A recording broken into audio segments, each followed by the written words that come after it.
Joining me now to unpack this is the spokesperson of the South African Federation of Trade Unions, Trevor Shaku. Trevor, good to see you, and happy Workers' Day. Quickly here, have workers seen fair employment standards being adopted across all sectors? Can you repeat that? I couldn't hear you proper. I'm asking if workers, specifically those in South Africa, have seen fair employment standards being adopted across all sectors. The 1995 had ushered a new labor relations dispensation, which was marked with the adoption of the Labor Relations Act. And as a result, there were a number of key clauses which were inserted in that piece of legislation, which was a great improvement compared to what our workers were subjected to in the 1980s, the 70s, and during the whole period of the apartheid regime. Now, as a result, the right to strike for shop floor issues, the right to strike for socio-economic issues are part and key elements of that particular legislature. The other thing is that since then, the bosses or the representatives of the business enterprises, the economists, the neoliberal economists, have been on and about the issue of trade unions having the disproportionate powers, meaning the trade unions had powers which, in their view, was making the labor relations to be a little bit more volatile and unstable, and they've been lobbying to reverse such particular gains which were gained at the dawn of democracy in 1994, 1995. And as a result, they actually even succeeded in doing that. In 2018, they then brought about the amendments to two legislations, the Labor Relations Act, but also the Basic Conditions of Employment Act.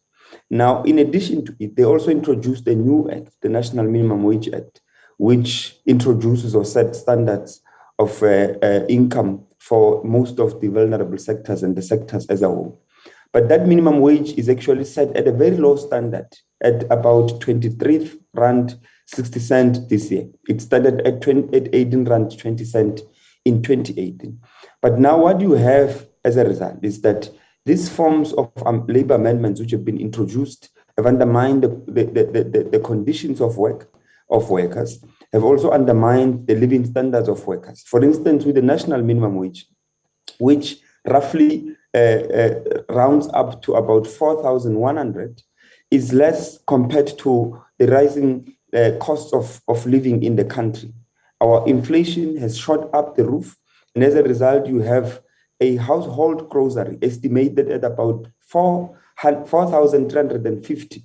Now, with the minimum wage below the average amount of a grocery of a particular household, let alone other household essentials that a particular family may need, shows you that the new amendments which have been put and the new legislature which governs Labor Relations Act have undermined the conditions of work and those of workers. Let me jump in here, Trevor. Describe for us, if you will, the current political climate that the country's working class constantly fight against.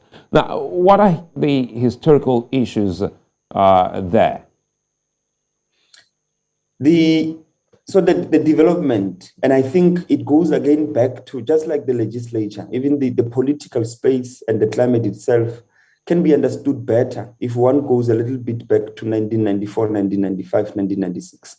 Because at the dawn of democracy, workers had aspirations and had hoped that the post-1994 era, or the post-apartheid era, would bring a better life for all. Actually, this was even captured in the first speech that was addressed to the nation by Nelson Mandela, then as the new president of the new democratic South Africa. And as a result, what we would have seen since then is the introduction of macroeconomic policies that actually undermines, one, the ability of the economy to grow, but secondly, that undermines the situation that workers find themselves in at the current moment.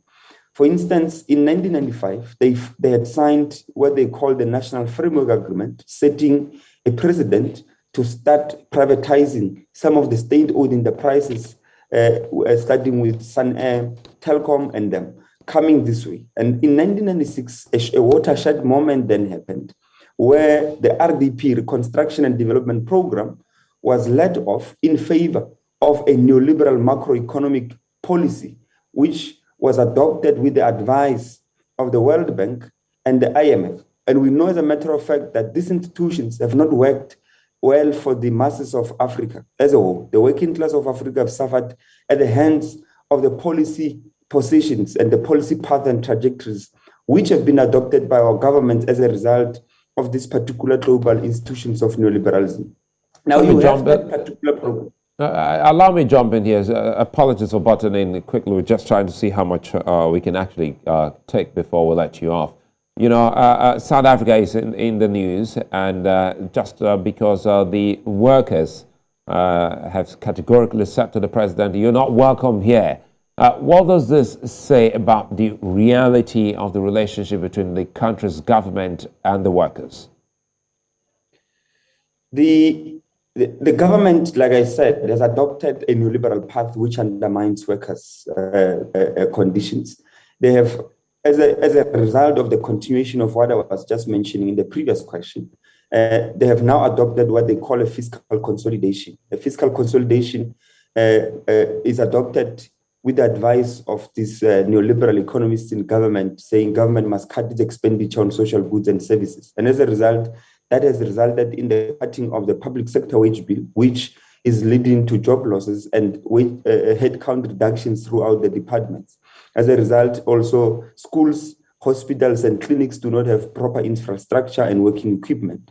And as a result, and more importantly, as to what happened to Sir Ramaphosa at the stadium yesterday, where he was booed and removed by workers, is because the South African government then, in cutting the public sector wage bill, decided to also not increase the wages of workers in the period above inflation. But in 2020, they did not even increase them at all. They actually took workers to the Constitutional Court to stop that. But in addition to that, the mining sector also has been extracting a lot of profit at the expense of workers. Workers at the current, in that area where workers booed the president, actually workers there are demanding 1,000 increment for the next coming 3 years. So it's 1,000. So it's three in the medium term. It is 3,000 in total. But the mining bosses, where we know the president has vested economic interests because he owns shares in these particular mines, is not conceding to the workers' demands for a better wage. And that is the reason why eventually the government, the president, as the sole custodian of government, was rejected by workers yesterday. You know, quickly before we go, protests for salary increases, as highlighted by you, and access have become a normality in your country. Now, from SAFTRU's perspective, what needs to be done to ensure that workers' rights are truly enforced and protected?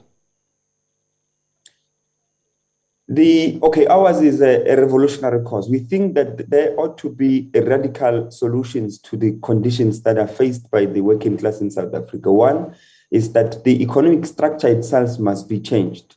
What you have seen in the past years of our democracy is that there's been a deindustrialization, and as a result, deindustrialization leads to various companies in such industries to collapse.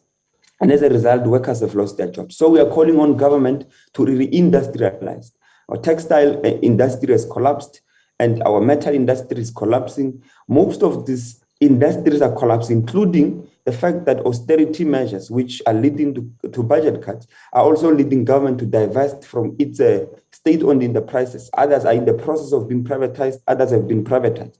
But one of the key elements that we think can be a drive to job creation and to also ensure that we protect the living standards of workers and their rights is to ensure that we change this particular trajectory in terms of economic and political policy, which the ANC government had adopted in the past 28 years. Trevor Shaku, many thanks for speaking with us. Thank you very much.